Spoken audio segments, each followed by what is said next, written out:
esto y voy a compartir pantalla. Imagino que esto lo están viendo, ¿no es cierto? Dice macroeconomía, sistemas cambiarios. Sí, profe. Muy bien. La paridad de cambio entre una moneda y otra indica la relación que existe entre dos divisas, es decir, cuántas unidades de una moneda habría que entregar o pagar para recibir una unidad de la otra, ¿no? Entonces, se define P minúscula, ¿ya? Como esa paridad de cambio, que es igual a E, que es el tipo de cambio nominal, que es el precio, en este caso del dólar, pesos por dólar, multiplicado por un P asterisco, que sería el precio externo en dólares de un bien o de una canasta de bienes, dividido por el precio P sin asterisco, que es el precio en pesos, precio en moneda, en la moneda local nuestra, ¿ya? De esa misma canasta de bienes. De tal manera de que si tenemos arriba E, que es el precio del dólar, el precio, el tipo de cambio nominal, ¿ya? ¿Cuántos pesos tenemos que pagar por cada dólar? Y lo multiplicamos por dólar, podemos ver de que se nos eliminan los dólares y nos queda un cociente de pesos dividido por peso. Por lo tanto, en el numerador lo que tenemos es el valor de esta canasta expresado en pesos, pero a partir de, de que esta canasta, digamos, de bienes es la internacional, dividido por el precio de esa misma canasta, pero en precios internos, en precios locales. Y ahí se establece entonces la relación que hay entre una moneda y otra, y ahí está el tipo de cambio, la paridad de cambio de ella. ¿Se entendió ese concepto?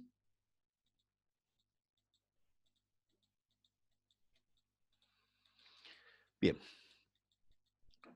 Veamos entonces, decía el día de ayer que existen dos tipos de cambio, el tipo de cambio libre o flexible y el tipo de cambio fijo.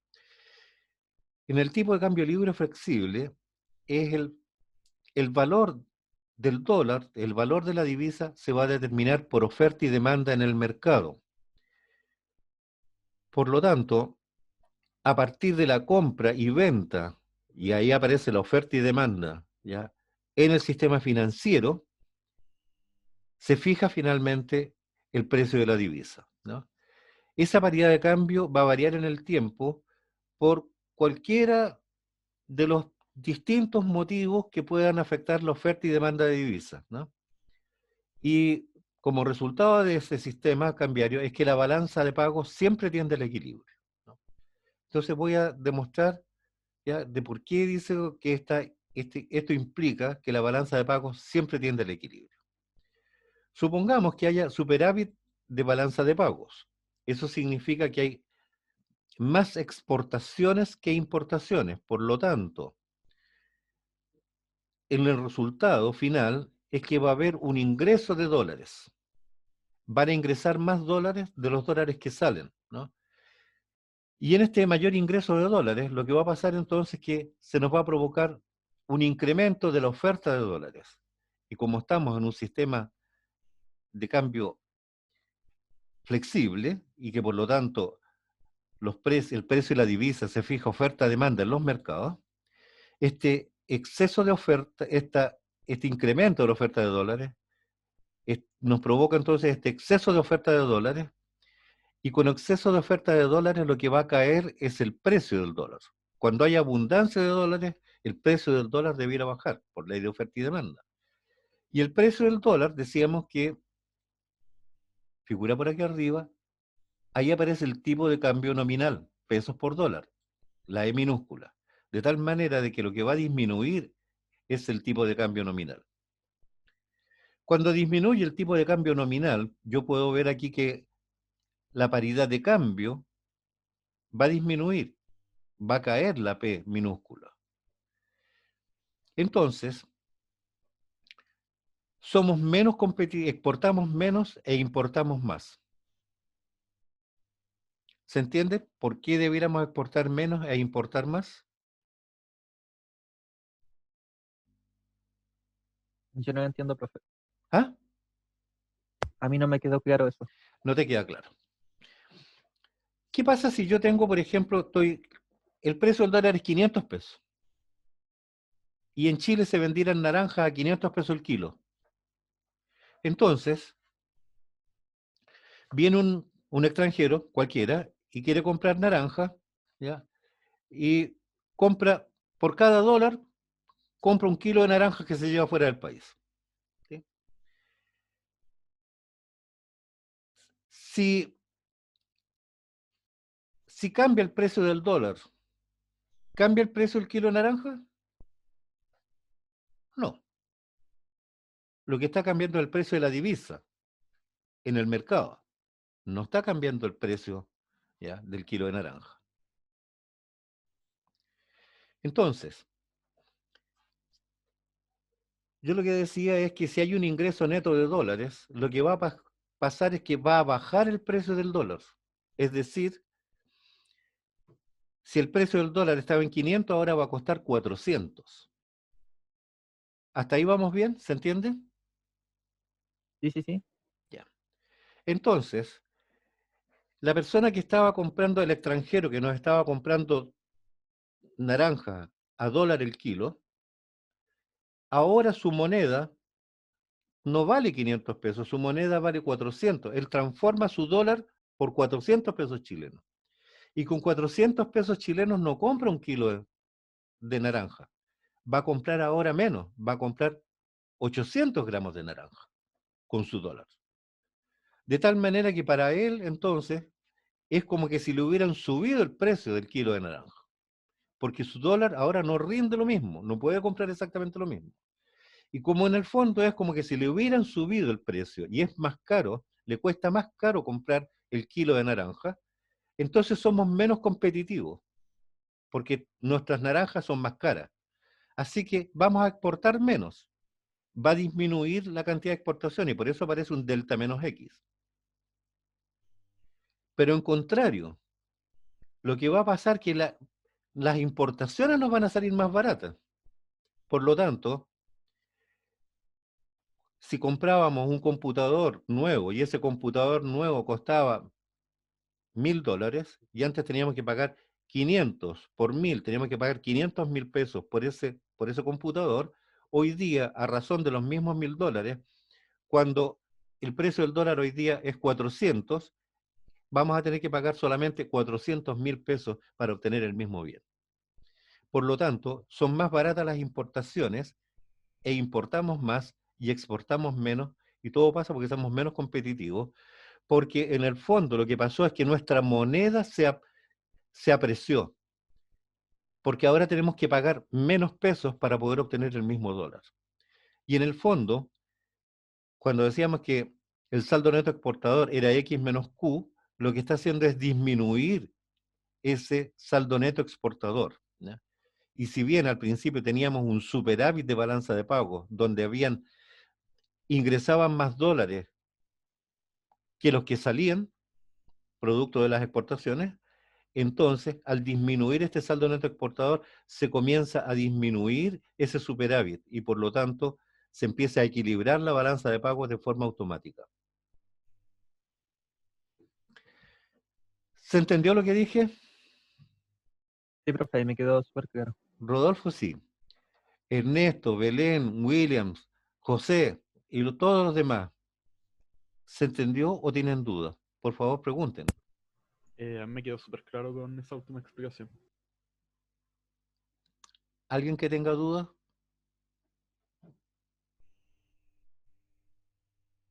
Ya.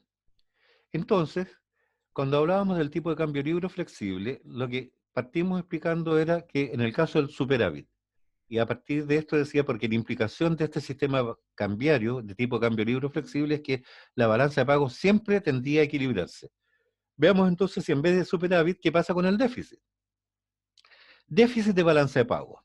Esto significa que están saliendo más dólares, ¿ya?, de los que están entrando, ¿no? Es decir, estamos importando más de lo que estamos exportando. Por lo tanto, hay una salida neta de dólares y lo que hay es una caída de la oferta, disminuye la oferta de dólares interna, ¿no?, porque están entrando menos de lo que está saliendo. en el fondo se está demandando una mayor cantidad de dólares. Necesitamos más dólares porque estamos comprando e importando más de lo que estamos exportando o vendiendo. Y en ese caso, cuando se provoca un exceso de demanda, ¿ya? Cuando se provoca en el fondo una escasez relativa, en este caso del dólar, lo que va a pasar es que va a cambiar el precio del dólar, va a subir. Y cuando sube, cambia entonces la paridad de cambio, el P minúscula, ¿no? Y en este caso, cuando el precio del dólar sube, en el fondo, si tenemos que pagar una mayor cantidad de pesos para poder obtener el mismo dólar, es que nuestra moneda vale menos. Nuestra moneda se depreció, perdió precio. Y por ese motivo es que tenemos que estar pagando más pesos por el dólar. Y en contrario al ejemplo que ponía antes de las naranjas y del precio del dólar, en que antes éramos menos competitivos, ahora somos más competitivos. Y exportamos más y nuestras importaciones salen más caras y por lo tanto terminamos importando menos. Cuando esto ocurre, el saldo neto exportador se incrementa. Y porque hay mayor ingreso de dólares que salida. Y antes teníamos en contrario, estábamos saliendo más dólares que los que estaban entrando. Por lo tanto, comienza a cerrarse esa brecha y comienza a eliminarse ese déficit. Y como conclusión, cuando la balanza de pagos es mayor a cero, o sea, hay superávit, se provoca un exceso de oferta de dólares. Y cuando hay una balanza de pagos negativa, es decir, hay un déficit, entonces se provoca un exceso de demanda de dólares. ¿Se entiende aquí por qué somos más competitivos y exportamos más cuando hay un déficit de balanza de pagos? ¿Es conveniente que le haga el mismo ejercicio pensando en la naranja y el dólar? Profe, yo tengo más una pregunta con respecto a eh, el Banco Central. ¿El Banco Central puede actuar sobre el mercado de dólares para, por ejemplo, hacer que suba el precio de los dólares y aumenten las exportaciones? Pero claro, lo vamos a ver lo vamos a ver más ratito. Ya. O sea, el Banco Central sí puede actuar de hecho, el Banco Central no puede no actuar. El Banco Central el Banco Central tiene la atribución. Podría decidir que es conveniente hacer algo o no lo es, ¿ya? O hay que esperar otro momento, digamos. Pero él tiene la potestad, puede hacerlo. Bajo cualquier sistema de tipo de cambio, el Banco Central tiene la obligación de cautelar los equilibrios macroeconómicos, la solvencia económica del país, así que, y él es el encargado de gestionar, ¿no?, toda la parte monetaria, el mercado monetario, así que puede hacerlo. Bien, voy a explicar de todas maneras por si acaso, ya lo de las naranjas. En este caso, estamos exportando naranja y las naranjas, digo que el dólar estaba a 500 pesos, las naranjas valían 500 pesos y por lo tanto si quería, un extranjero quería comprar nuestras naranjas, pagaba $1 por cada kilo y ese era el precio, digamos, de esas naranjas que estábamos exportando. Si hay un exceso de demanda de dólares, lo que va a pasar es que el precio del dólar va a subir. Por lo tanto, lo que está subiendo se está incrementando el valor de la E, el precio el tipo de cambio nominal, ¿no? Y por lo tanto, cuando se incrementa el precio del dólar, que es el tipo de cambio nominal, como estoy mostrando ahí en el puntero, lo que va a pasar entonces es que se incrementa la paridad de cambio. Si subió y ahora cuesta 600, en vez de 500 cuesta 600 pesos, es decir, nuestra moneda perdió valor, se depreció y por lo tanto tenemos que pagar más pesos para obtener ese mismo dólar. Y vale 600 pesos el dólar. Cada extranjero que llega a Chile y quiere con dólares, lo cambia en el mercado y recibe por cada dólar, recibe 600. Pero el kilo de las naranjas vale 500. Entonces, hoy día, con ese mismo dólar, el extranjero en vez de comprar un kilo, compra un kilo 200. De tal manera que es como si le hubieran bajado el precio, ¿ya? A las naranjas. Están más baratas. Y si están más baratas, lo lógico es que somos más competitivos y debiéramos exportar más. Debieran comprarnos más naranjas porque están baratas. Entonces, se provoca un incremento de las exportaciones delta más X y una disminución de las importaciones, porque ahora, cuando compremos el computador que valía $1.000, cuando el dólar estaba a 500, pagábamos 500.000 pesos por ese computador, y hoy día cuando está a 600, pagamos 600.000. Sale 20% más caro, y por lo tanto van a disminuir las importaciones. Y ahí se va cerrando la brecha que existía, ¿ya? Porque se está incrementando el ingreso de dólares versus la salida de dólares y se empieza a cerrar la brecha que hay con respecto al déficit. Y por lo tanto, a medida que esto se incrementa o ocurre, se va eliminando ese déficit. Veamos ahora el tipo de cambio fijo. El tipo de cambio fijo es una situación en que el Banco Central se compromete a comprar o a vender cualquier cantidad de divisas a un determinado precio. Ese monto del tipo de cambio lo va a determinar el Banco Central acorde a la política monetaria, acorde a lo que ellos consideran que es lo mejor para la economía del país. Cuando el precio es fijo, esta paridad, ¿no es cierto?, es fija, el precio de la divisa, el precio del dólar va a permanecer constante por un determinado tiempo, ¿ya? En relación a esa divisa o a una canasta de divisas. Para algunas cosas, el Banco Central utiliza como referencia una canasta de divisas, una mezcla de divisas, de distintas divisas que dan esa paridad monetaria, ¿no? El Banco Central entonces va a intervenir en el mercado de las divisas solo si considera que es una medida necesaria para mantener la paridad o por algún otro tipo de, no sé, en forma indirecta que necesite mantener algún tipo de equilibrio porque la economía es mejor para la economía, ¿no? En la actualidad existen pocos países con una paridad monetaria, por ley.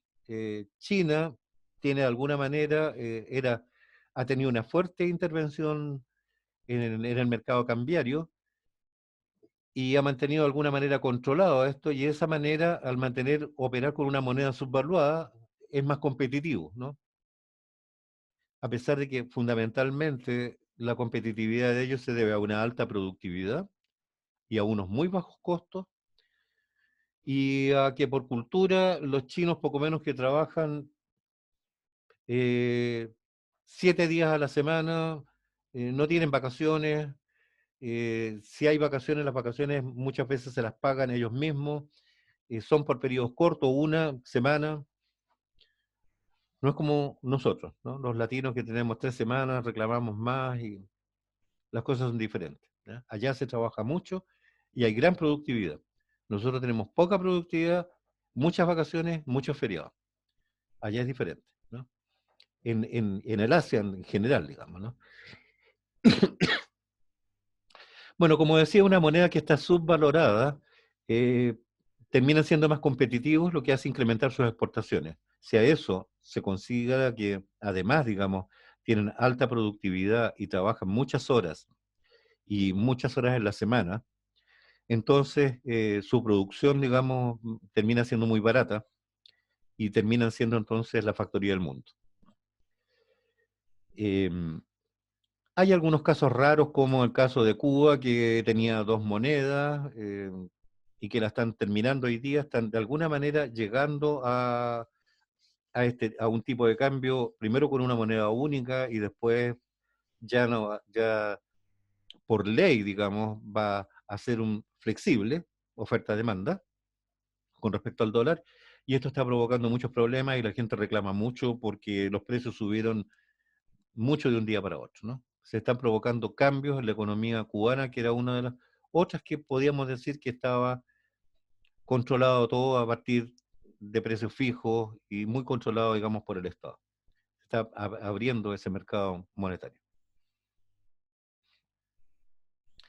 Veamos qué pasaría con un exceso de oferta de dólares cuando estamos hablando de lo que está ocurriendo en el mercado, ¿ya? Y es como lo que en el fondo Ernesto preguntaba. Tenemos aquí en este caso, disculpen, voy a insertar algunas líneas para que nos parezca más fácil poder hacer entender esto.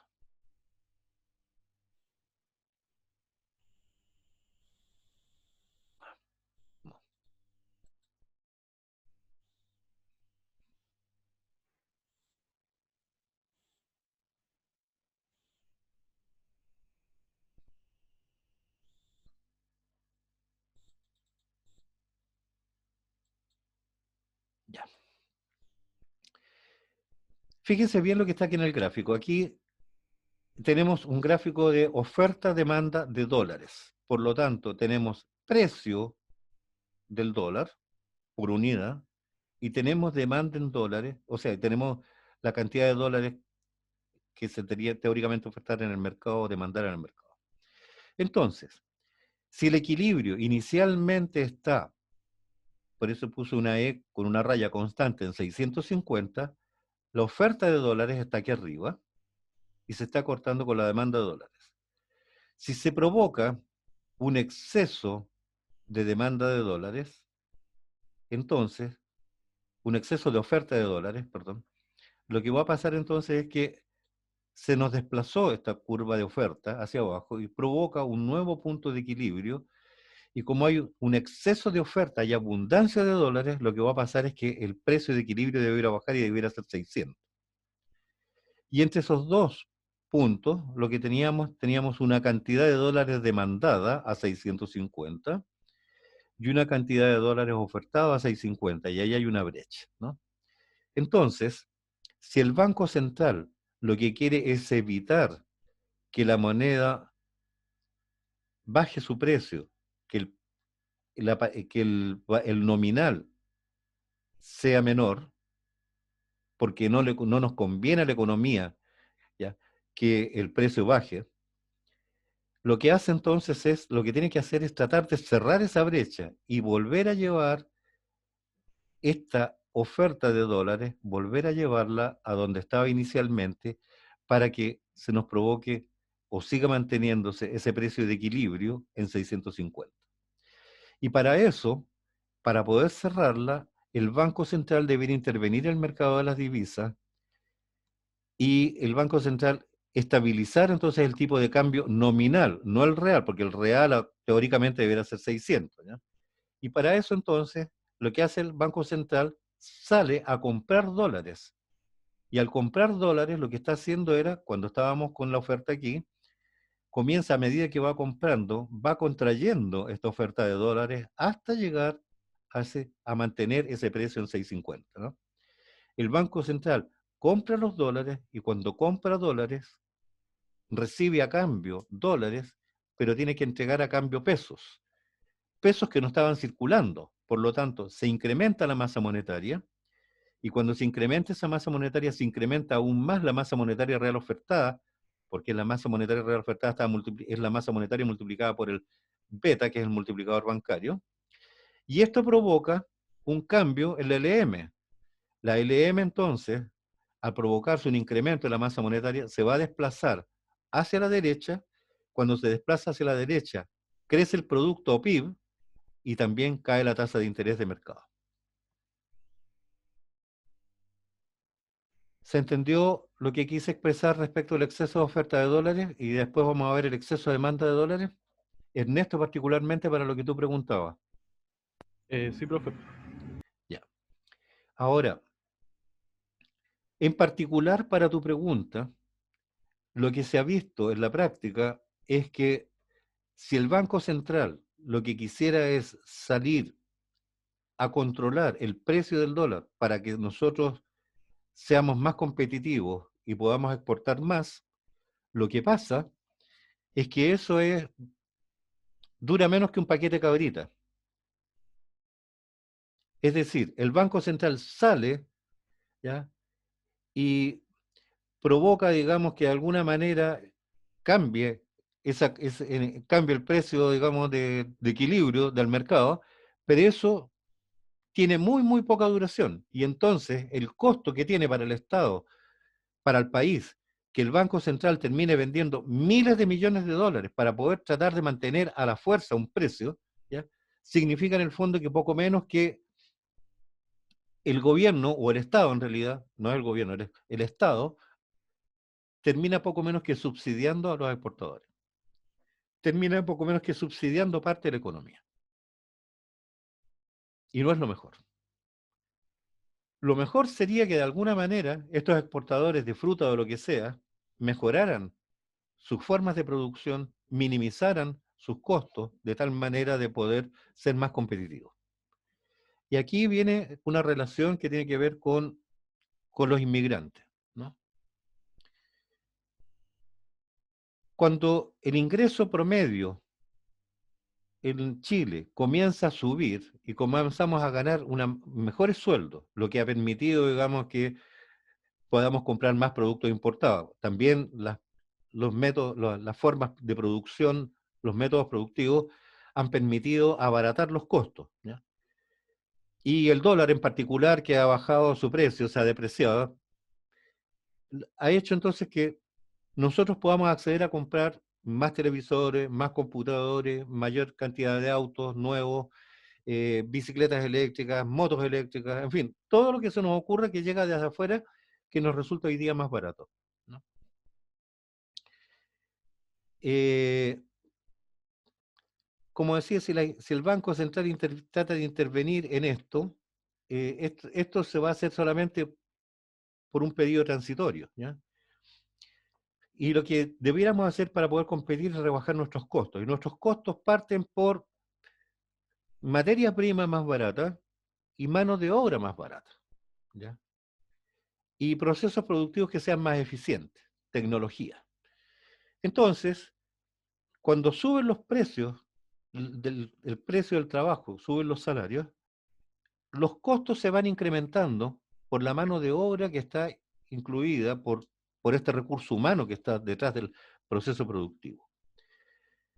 En el caso del agro, una de las posibilidades era traer mano de obra barata. En Estados Unidos, por ejemplo, la mano de obra barata es llevar mexicanos, que salen mucho más barato que los norteamericanos, que lo que hay que pagar por hora a un norteamericano para que trabaje en el agro o para que esté, no sé, en las lecherías, por ejemplo, sacando leche, cuidando a las vacas. Aquí llegó mano de obra no especializada que provenía de Haití. Y obviamente ha sido muy barata. Y en el sur está en muchos lugares, ya, Curicó, lleno de gente haitiana que están trabajando en los campos. Algunos han reclamado diciendo de que fue un error, porque se trajo a gente que no estaba capacitada, no estaba preparada, y por lo tanto, cuando han sacado la fruta de los árboles, han cometido errores, han desganchado árboles, ramas, eh, han sacado mal las cerezas, en fin. Pero a lo mejor ese es parte del proceso en el que hay que a una mano de obra no especializada enseñarles cosas básicas, ¿ya? Pero de alguna manera eso se compensa con menores sueldos, eh, que van a permitir abaratar costos y en el fondo poder ser más competitivos, ¿no? Para producir. Así que no necesariamente el que lleguen inmigrantes con poca calificación es malo, ¿no? Nosotros teníamos el problema de la trampa de los ingresos medios, que significa que el ingreso promedio ha crecido mucho. Este se ve reflejado en los costos, mayores costos, mayores precios, y somos mayores precios, somos menos competitivos, y por lo tanto tenemos menos beneficios o sencillamente poco menos que no podemos exportar eso. Veamos el caso del exceso de demanda de dólares. En el caso del exceso de demanda de dólares, vamos a traer este mismo.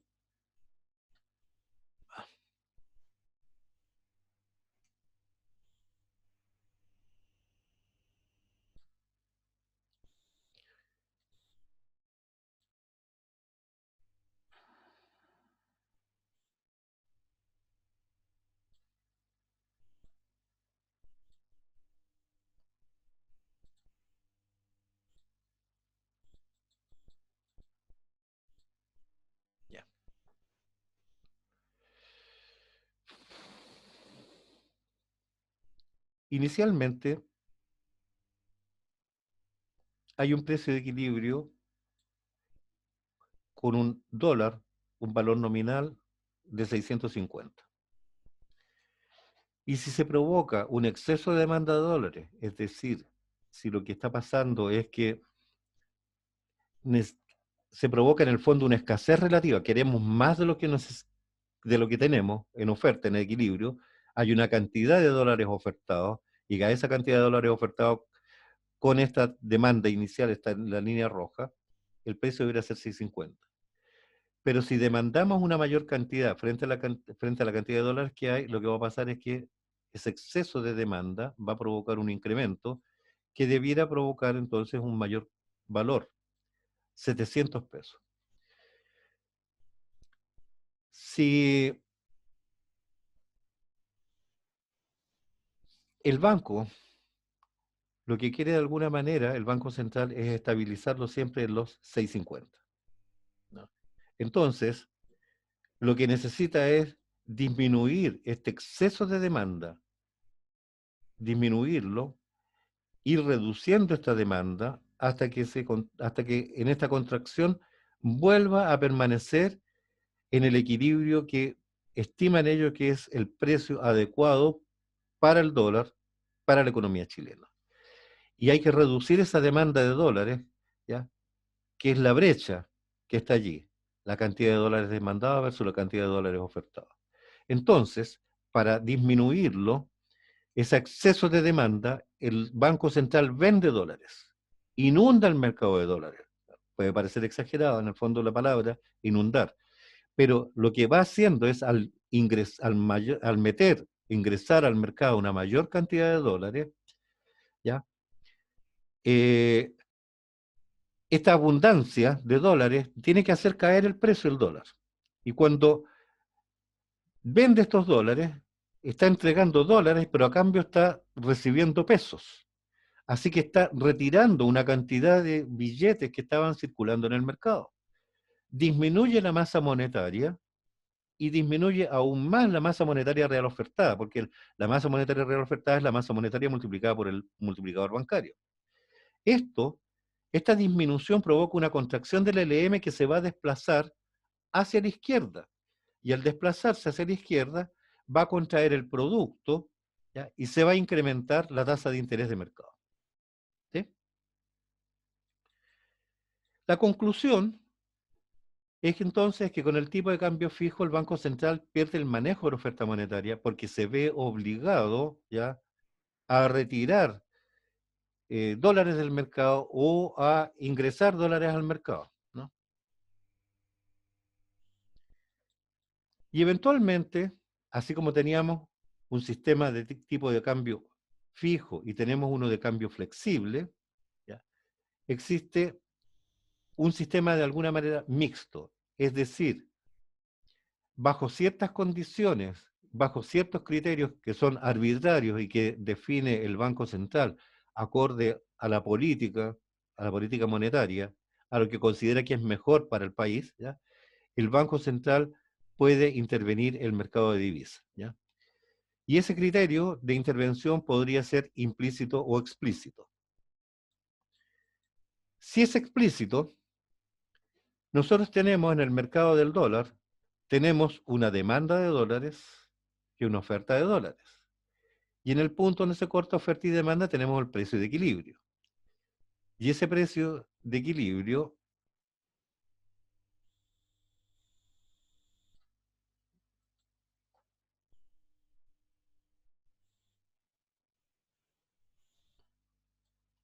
bueno,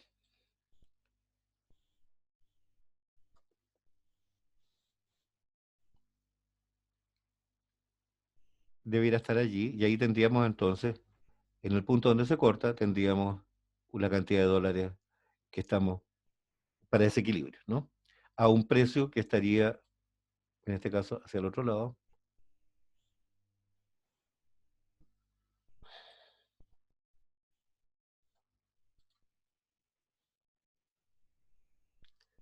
Ahí estaría ese precio de equilibrio.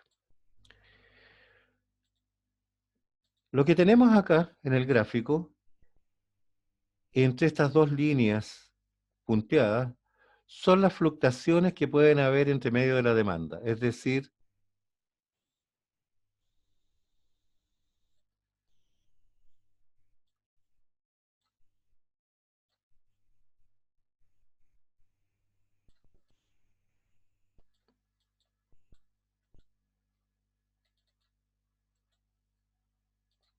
la línea esa que voy a poner con café,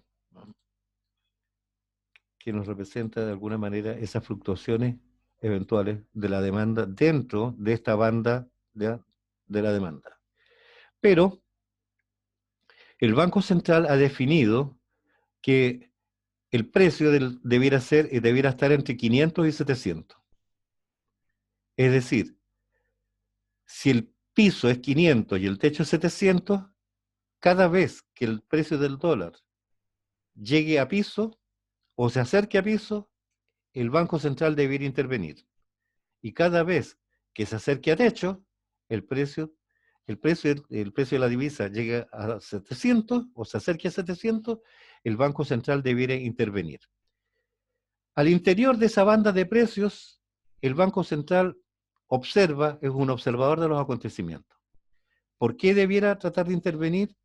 En el caso de si fijó el techo en 700 y se está acercando a los 700, hay que pensar que este país, nosotros no tenemos petróleo, o sea, el petróleo que tenemos es como, no sé, como un saludo a la bandera nomás. O sea, no somos capaces con el petróleo y el gas que estamos produciendo en el país de abastecer a lo mejor, no sé, el 5% de las necesidades o el 7% de las necesidades. De tal manera de que tenemos que importar.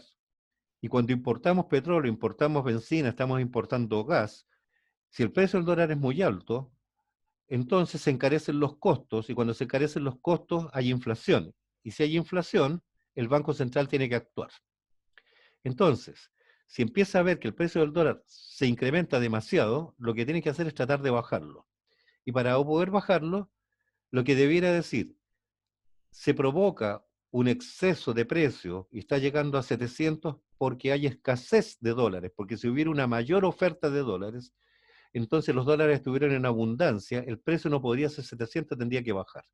Así que en ese caso, cuando el valor de la divisa se acerca a techo, el Banco Central tiene que salir a vender dólares para disminuir el valor nominal. Y en contrario, cuando el precio está en 500 y entonces está muy barato, lo que tiene que hacer es eh, salir a comprar dólares para provocar una escasez relativa y al reducirse la cantidad de dólares ofertados, el precio va a subir, ¿no? De tal manera que lo que está pasando son esas ofertas, lo que está cambiando es la oferta, y a partir del cambio de la oferta, entonces están variando los precios, ¿no? Voy a dibujar esto con... no.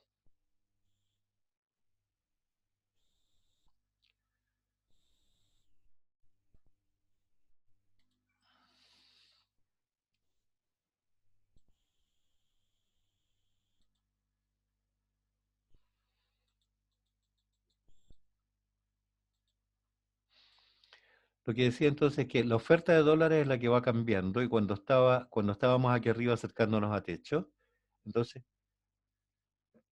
la comienza a mover, y comienza a mover, y al comenzar a moverla, comienzan a provocarse otros puntos de equilibrio y comienzan a cambiar los precios.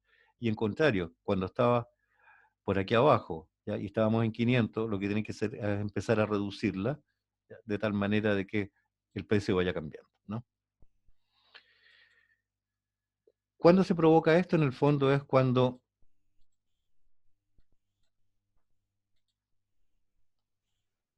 estábamos por aquí, o cuando llegábamos a un punto por acá, entonces era donde tenía que intervenir el Banco Central. Aquí estábamos en un techo de 700 y la intervención hace que baje a un punto cercano a los 600. Cuando está en 500, la intervención logra subir el precio de la divisa, ¿no?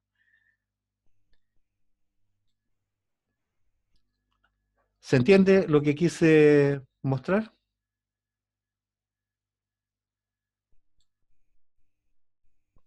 Sí, profe. Ya, muy bien, muchas gracias. Entonces, las fuerzas del mercado actúan de manera entonces distinta dependiendo del tipo de cambio y con el sistema de tipo de cambio fijo, el Banco Central compra y vende dólares a un precio dado. Solo el Banco Central, ¿no? Y por lo tanto, el Banco Central pierde el manejo de esa política cambiaria porque está obligado ya a vender y comprar a una determinada cantidad. Lo que sí puede hacer es que va a pasar es que de repente, artificialmente, el banco mantiene el precio del dólar, el nominal lo mantiene en un determinado precio, por ejemplo, no sé, 600 pesos por dólar, ¿ya? Y la gente considera que a lo mejor en el mercado en realidad está artificialmente bajo ese precio y considera que ese precio debieran ser en el fondo, en el mercado a lo mejor 650, 670 pesos, ¿ya? Entonces, si todos observamos que el precio real del dólar debiera ser mayor al precio nominal, al que está fijo en el mercado, lo que trataríamos de hacer es comprar dólares, mantener esos dólares, esperar que en algún momento aguantarse un tiempo y esperar a que el precio suba y en ese momento venderlo y ganar entonces un diferencial. Y en el fondo estará haciendo una inversión. Por ese motivo es que cuando esto pasa, el Banco Central, cuando tiene ese sistema de tipo de cambio fijo, lo que hace es no solamente compra dólares y vende dólares a un determinado precio, sino que tiene el control de la cantidad de dólares que vende. Si una persona va y le dice, mire, yo quiero salir, voy a ir a veranear fuera, ¿ya? Y necesito que me venda 50.000 dólares. Y en realidad, digamos, estima que el Banco Central dice, bueno, las cuotas para las personas que salen a Latinoamérica son solamente 5.000 dólares, así que le puedo vender 5.000 no. Salvo que usted me justifique que necesita la diferencia por algo que es muy, muy específico, ¿no? En general lo que va a pasar es que muchas personas podrían decir, bueno, yo voy a ir a Perú, cercano, voy a estar unos días, y voy a ir y me voy a gastar, no sé, 3.000, 4.000 dólares, o 5.000 dólares, pero si compro 50.000 me voy a devolver con 45 que no usé y lo estoy comprando barato, así que dentro de un tiempito más, cuando suba, voy a ganar dinero al venderlo, ¿ya? Y en el fondo eso es estimular un mercado negro, un mercado que está fuera de la ley, ¿no? O ni siquiera esperando, ¿ya? Hay gente que estaría dispuesta a comprar hoy día, digamos, a lo mejor un mayor precio que el oficial porque no puede tener acceso a comprar el dólar a precios oficiales, ¿no? En cambio, si la persona justifica y dice, mire, en realidad necesito 50.000 dólares porque quiero comprar una máquina que la voy a traer desde Alemania y esa máquina me va a permitir mejorar mi productividad y esta es mi empresa y esto es lo que produzco y esta es la máquina y es lo que yo necesito y estas son las cotizaciones que tengo, el banco sí le va a vender la cantidad de dólares necesarios porque está viendo que no los necesita sin estar haciendo algún tipo de especulación, ¿ya? Sin estar haciendo algo trucho para poder ganar dinero a partir de que el precio aparentemente sea bajo, ¿no? Entonces, con tipo de cambio fijo, el Banco Central no solamente comprará y venderá dólares a un determinado precio, sino que, y también va a manejar la política cambiaria, sino que, o sea, pierde el manejo de la política cambiaria, perdón, sino que además va a tener el control de cuánto dólar vende y a quién le vende. Si alguien quiere comprar cuando faltaban dólares, ya había como escasez, digamos. Si alguien quería comprar cosas suntuarias, no sé, artículos de lujo, eh, claramente el Banco Central no vendía todos los dólares para los artículos de lujo, ¿no? Vendía siempre menos, porque en el fondo era artículos de lujo, es como desperdiciar un activo financiero que se termina siendo necesario para el país para pagar sus importaciones, por ejemplo, de petróleo o de benzina o gas, ¿ya? Y si tenemos poco, tenemos que mantenerlo controlado. En un sistema de tipo de cambio libre, el precio de la divisa se fija entre el equilibrio de oferta-demanda, ¿ya? Ese es el que determina el valor de la divisa. El Banco Central entonces no interviene en el mercado de las divisas, observa los acontecimientos, la balanza de pago siempre tiende al equilibrio, y lo que va a pasar es que eventualmente debiera intervenir en el mercado de las divisas, pero muy, muy ocasionalmente, porque no existen estos sistemas, por definición son así absolutos. Sistema de tipo cambio libre, el Banco Central nunca interviene, ¿no? La verdad es que en la práctica nosotros tenemos un sistema de tipo cambio libre y muy, muy ocasionalmente el Banco Central interviene en el mercado tratando de cambiar los dólares, cambiar el precio de la divisa, del dólar, pero siempre que lo hace por necesidades que están claramente, no sé, no solamente definidas, sino que se ve que es indispensable tener que hacerlo. Y hay otros países que tienen un sistema de tipo de cambio semiflexible donde el Banco Central actúa en el mercado de divisas en forma más permanente, ¿no? Entonces, el vocabulario que se había mencionado con tipo de cambio fijo, tenemos devaluación del peso y revaluación. Y con tipo de cambio flexible estamos hablando de depreciación o apreciación, ¿no?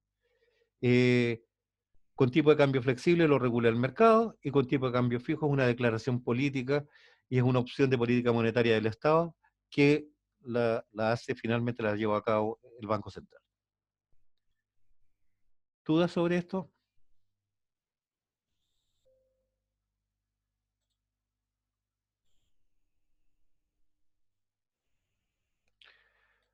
Chiquillos, ¿dudas sobre lo que acabo de plantear o no? Todo bien, Ninguna profe. ¿Ah? ¿No? ¿O sí? Dígame al tiro sí, para hablar sobre ello. No. ¿No? Ya. Entonces, vamos a pasar a un escenario, al primer escenario. Tengo una economía abierta, es decir, comerciamos con el exterior, importamos y exportamos. Obviamente tenemos un gobierno, por lo tanto, eh, existen gastos de gobierno. Tenemos un tipo de cambio fijo, tenemos una política monetaria expansiva y tenemos perfecta movilidad de capitales. ¿Qué significa perfecta movilidad de capitales? Significa que si viene un inversionista extranjero y trae una cantidad de dólares para invertir en el país, la inversión que quieran hacer ellos, ya sea en el sistema financiero o una inversión que normalmente desde el punto de vista de la economía es la inversión en activos que van a generar riqueza futura y producción de bienes, ¿ya? Él trae sus dólares para acá, hace las inversiones, las convierte el dólar, lo convierte en pesos, porque se opera en pesos en el país, y el día de mañana, cuando quiera irse, toma sus pesos, los convierte en dólares y se los lleva fuera del país, ¿ya? Si estamos con tipo de cambio fijo, entonces es el Banco Central, el inversionista llega con sus dólares, va al Banco Central o a alguna dependencia que está autorizada por el Banco Central y cambia sus dólares por pesos. Es decir, con dólares compra pesos y opera en el mercado. Y cuando el día que quiera irse toma sus pesos, va al Banco Central y dice, me llego a llevar mis capitales, por lo tanto, véndanme dólares. Y yo les pago con pesos y toma sus dólares y se va, ¿no? Perfecta movilidad capital significa que no hay ningún tipo de restricción para que el señor traiga sus capitales y se los lleve. Nada dificulta. Quiere llevárselo el dinero hoy día lo cambia y hoy día se lo lleva, ¿no? En cambio, podría haber imperfecta movilidad de capitales y por lo tanto podrían haber ciertas restricciones y decir, bueno, si quiere llevarse su dinero, tiene que llevárselo en un proceso escalonado, 30% hoy día, 30% dentro de un mes, 30%, el otro 30% restante, no sé, o el otro tercio, eh, dentro, no sé, de 60 días o 90 días. Pero en este caso, la plata entra o sale sin ningún problema, ¿ya? Y se convierte de dólares a pesos o de pesos a dólares, ¿no? Entonces, en el primer esquema que se puede observar aquí, tenemos el esquema ISLM, donde aparece la tasa de interés en el eje de las y aparece el PIB, digamos, o el producto en el eje de las X. Tenemos el esquema ISLM, la cruz, la LM es la que tiene pendiente positiva, la IS tiene pendiente negativa, está en equilibrio interno a una tasa de interés I y a un producto Y sub 0. Pero como tenemos una política perfecta movilidad de capitales y estamos con una economía abierta, lo que va a pasar es que el tipo de cambio nacional, local, es exactamente igual al tipo de interés internacional. ¿Se entiende eso o no? ¿Se entiende por qué debiera ser la tasa de interés nacional igual a la tasa de interés internacional? Yo no lo entiendo, profe. Ya. Hay un fenómeno que se llama arbitraje. ¿Ya? Así como el árbitro que está allí, que se yo, en el partido y dice, ya, y toca el pito, aquí el arbitraje se provoca de otra manera.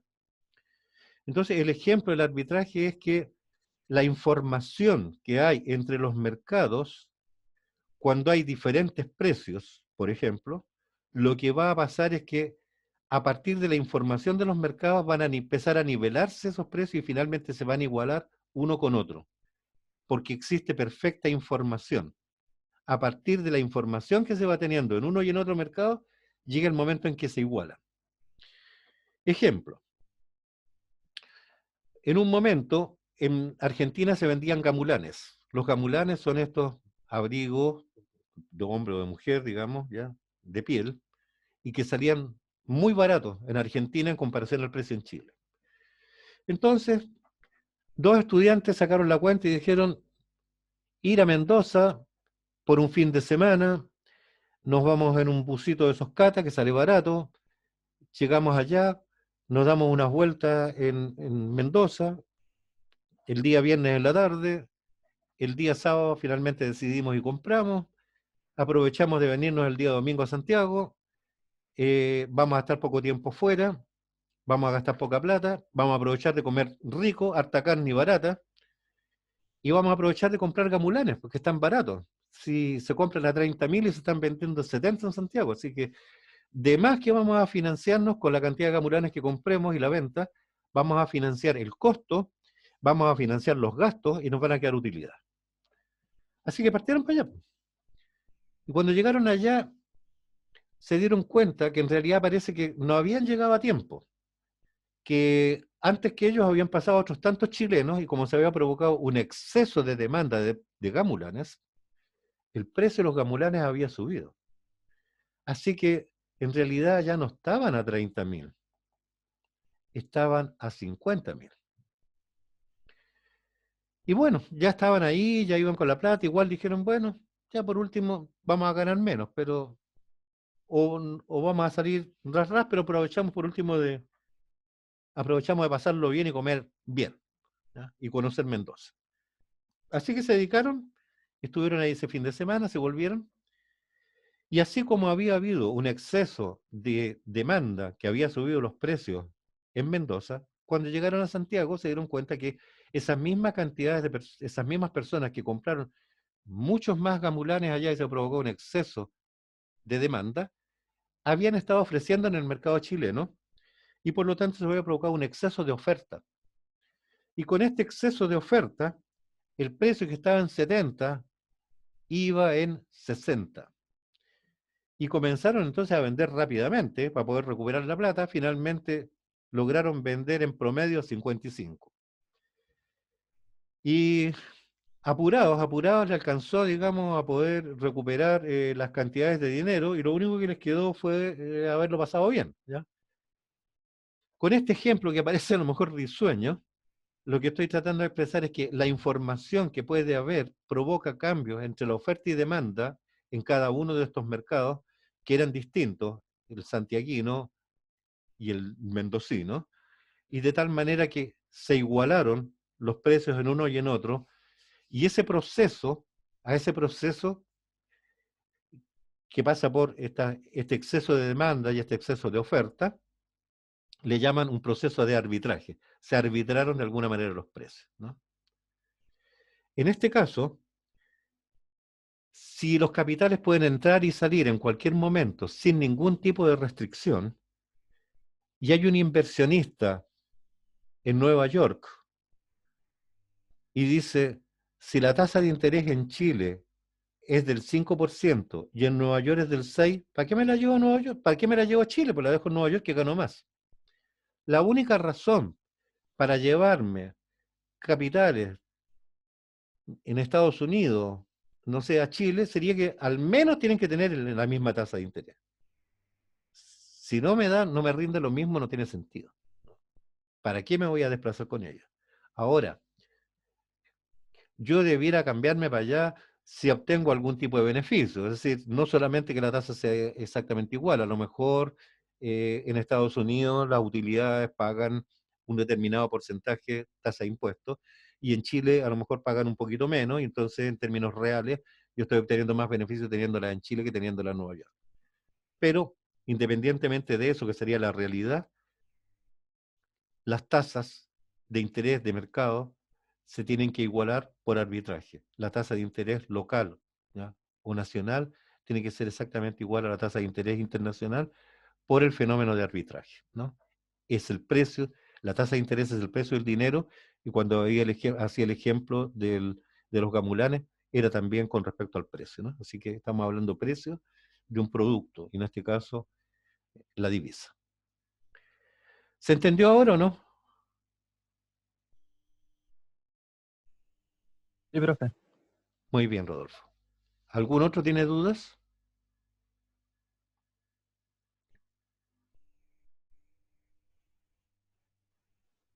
Parece que nadie.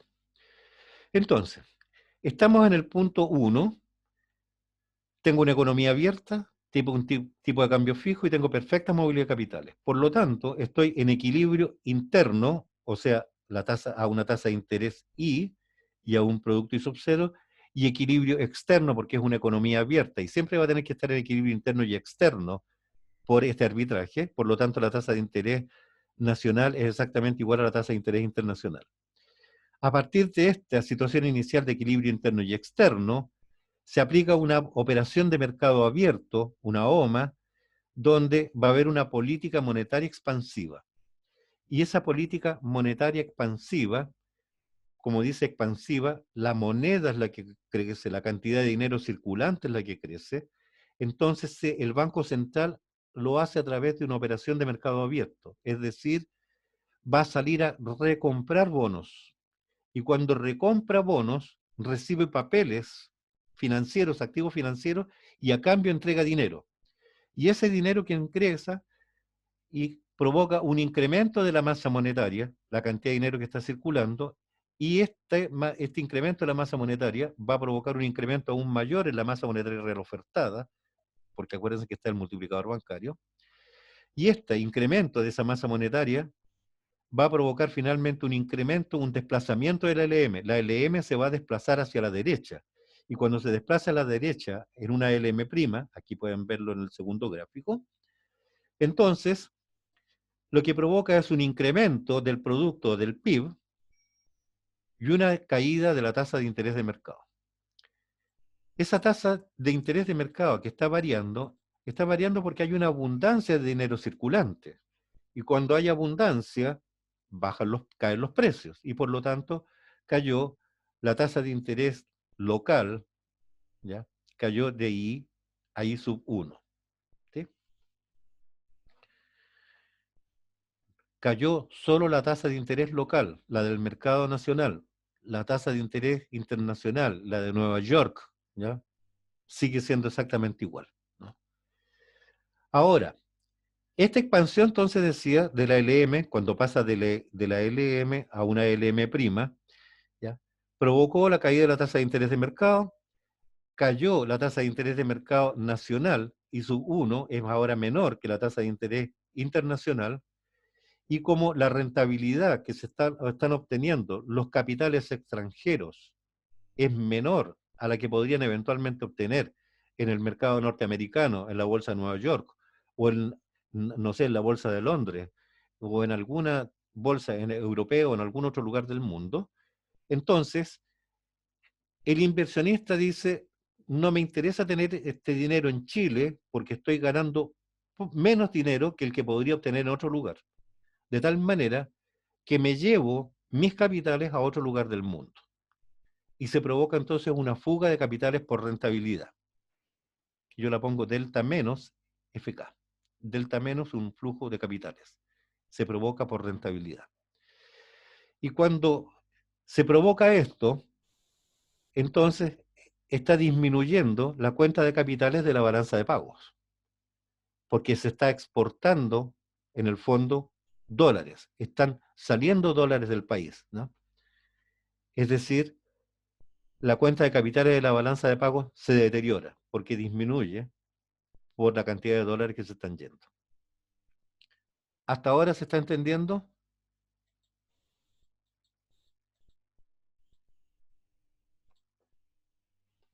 ¿Hay alguno de ustedes que no entienda lo que he dicho hasta el momento? ¿O no entienda la mecánica o la dinámica que estoy haciendo?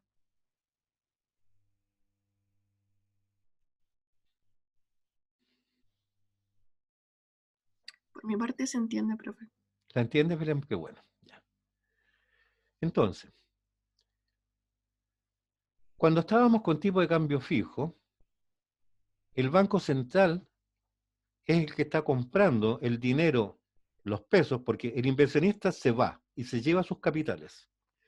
Y como operamos con pesos, lo que va a hacer es, va a entregar pesos al Banco Central y a cambio el Banco Central le va a dar dólares. Es decir, o decimos que el, el inversionista que se va está comprando dólares con pesos, o al revés, depende de dónde se mire, podríamos decir que el Banco Central compra dinero local, compra pesos a cambio de dólares, ¿no?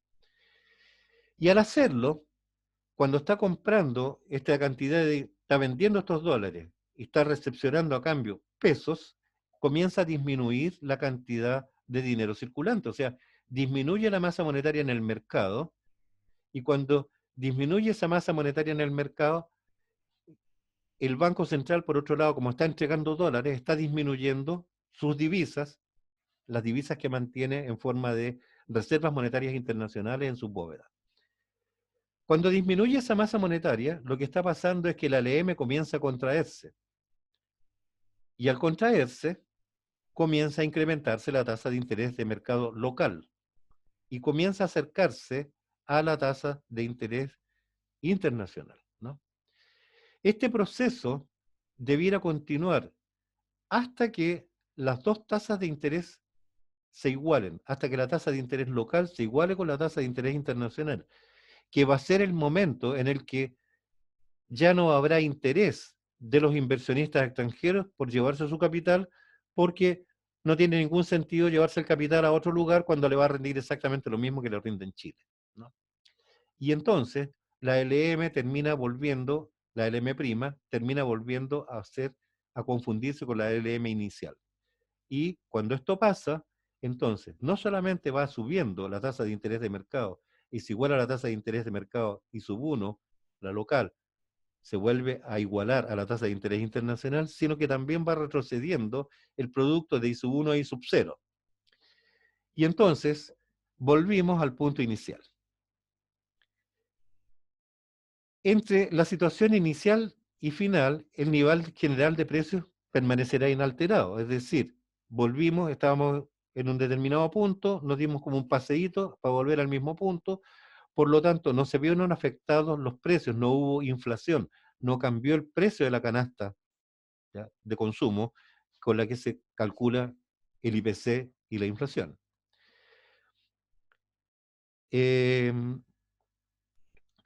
Lo que sí hay que notar que en el intertanto, lo que pasó es que aquí el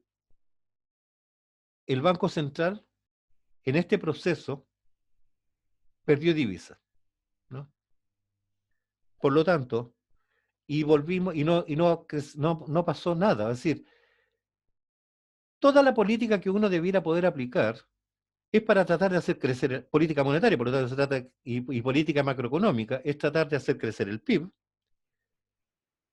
poder mantener los precios controlados, estabilidad de precios, y por otro lado, que de alguna manera actúe en términos laborales, disminuyendo la cesantía, que son las tres cosas importantes por las cuales uno debiera pensar, digamos, en política política macroeconómica.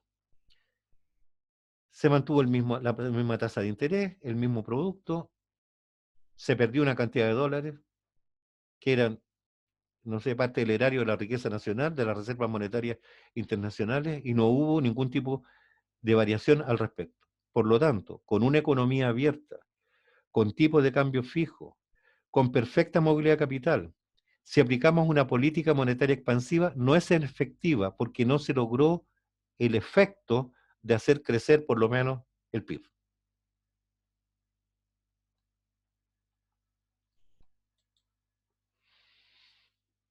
¿Se entendió lo que quise mostrarles, chiquillos?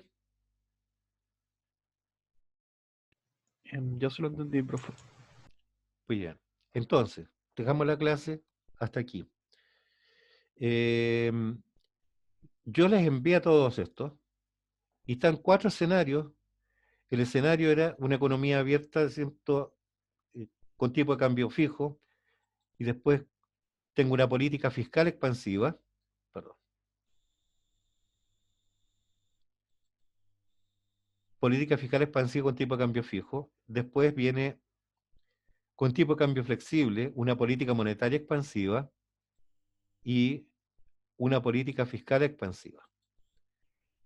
Analizados estos 4 casos en forma separada, podemos entonces plantearnos escenarios donde yo puedo aplicar con tipo de cambio fijo o con tipo de cambio flexible, poder aplicar una política fiscal expansiva y una monetaria contractiva, por ejemplo, y ver qué es lo que está pasando, ¿no?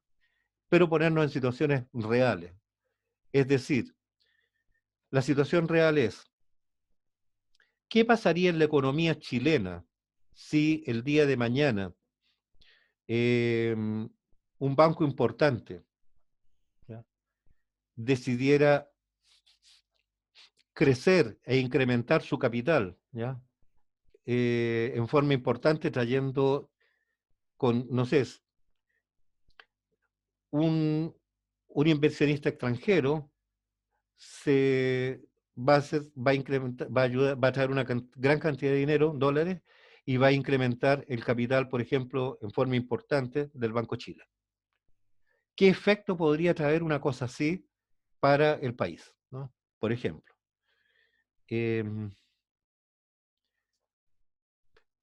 hay distintas razones, digamos, uno podría decir, a ver, ¿qué pasaría si pasara algún shock externo, digamos, internacional, a propósito de esta pelea y guerra comercial entre China y Estados Unidos, ¿no?, entre Estados Unidos y China? O efectos que podrían pasar si de alguna manera se nos provoca un shock externo porque hay una guerra, Estados Unidos con Irán, y hay una guerra en el Medio Oriente y disminuye notoriamente la producción de petróleo. Y nosotros somos dependientes del petróleo, por lo tanto, afecta a toda nuestra economía, ¿no? Allí es donde podemos ver ejemplos donde podemos aplicar este esquema ISLM en un escenario, en este caso, para la realidad chilena sería tipo de cambio flexible, tenemos perfecta movilidad de capitales y podemos ver entonces qué es lo que acontece, cómo se afecta esto, y entonces si queremos llegar a un equilibrio, qué tipo de políticas debiéramos tratar de aplicar, ¿no? O yéndonos al caso nacional, digamos, no sé, a partir de lo que aconteció a partir del 18 de octubre, el reventón social, las consecuencias que hubieron, eh, cuando de alguna manera el shock interno es que se comienza a demandar demasiados dólares, y entonces el Banco Central, ¿qué es lo que debía hacer? ¿Cómo debía actuar? ¿Se entendió?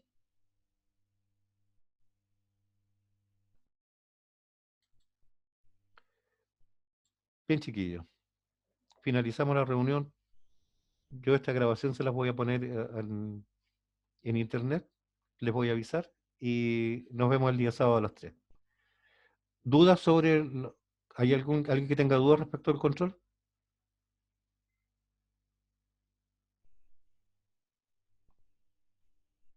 Todo bien, Vale. profe. Muy bien, ok. Gracias. Chao, que estén bien.